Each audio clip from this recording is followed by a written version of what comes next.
Good morning class third students. आज हम हिंदी व्याकरण के पाठ 7 सर्वनाम का अध्ययन करेंगे। सर्वनाम क्या होते हैं? वह शब्द जो संज्ञा शब्दों के स्थान पर प्रयोग होते हैं उनको हम कहते हैं सर्वनाम। रमा एक लड़की है। रमा क्या है? इसमें संज्ञा शब्द है, नाम है किसी लड़की का। अब उसकी जगह पर हमने वह शब्द का प्रयोग किया तो वह शब्द क्या है? सर्वनाम। राजेश के लिए हमने क्या प्रयोग शब्द का प्रयोग किया? उनकी। तो ये शब्द क्या है? सर्वनाम। रमा की जगह हमने इसमें प्रयोग किया उसका। ये शब्द क्या है? सर्वनाम। तो संज्ञा शब्दों के स्थान पर प्रयोग होने वाले शब्दों को हम सर्वनाम कहते हैं। ये देखिए परिभाषा है इसकी। संज्ञा के स्थान पर प्रयोग किए जाने वाले शब्द सर्वनाम कहलाते हैं। सर्वनाम शब्द के एक वचन और बहुवचन रूप भी होते हैं।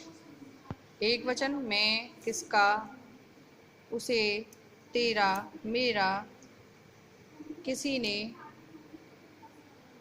और बहुवचन हम, किनका, उन्हें, तुम्हारा, हमारा, किन्हीं ने। एक वचन वह, बहुवचन वे, मुझे, हमें, मुझसे, हमसे, जिसने, जिनको, जिसे, जिन्हें, जिससे, जिनसे। आइए पाठ को दोहराते हैं। सर्वनाम शब्द के प्रयोग से एक ही नाम को बार बार नहीं लिखना पड़ता है। सर्वनाम शब्दों के प्रयोग से भाषा सुंदर और स्पष्ट होती है। सर्वनाम सभी के नामों, संज्ञा के बदले प्रयोग किए जाते हैं। सर्वनाम शब्द के एक वचन और बहुवचन दोनों रूप होते हैं। सही का निशान लगाइए। कौन सा शब्द सर्वनाम नहीं है? यह, कोई, घर। तो घर शब्द क्या है? संज्ञा है, इसलिए ये शब्द सर्वनाम नहीं है। सही उत्तर है इसका घर। आप अंदर आ जाइए में कौन सा सर्वनाम शब्द है?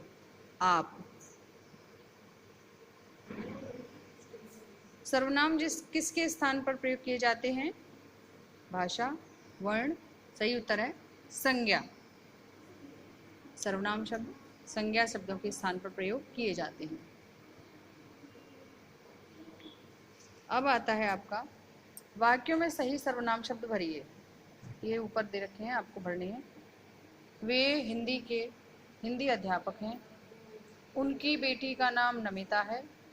शिवम उसका छोटा भाई है। वह संगीत का अच्छा ज्ञान रखता है। पिताजी उनका बहुत ध्यान रखते हैं। तो ये सही सर्वनाम शब्द भरे हुए हैं। आप इनको ध्यान से पढ़िए और लिख कर देखिए। दिए गए सब वाक्यों में से सर्वनाम शब्द चुनकर लिखिए। वह मेरा घर है। वह और मेरा। तुम कहाँ जा रहे हो? तुम और कहाँ। आप अंदर आ जाइए। आप। मैं चाउमीन खाऊंगी। मैं। हम कब तक लौटेंगे? हम। तो ये शब्द क्या है? सर्वनाम है।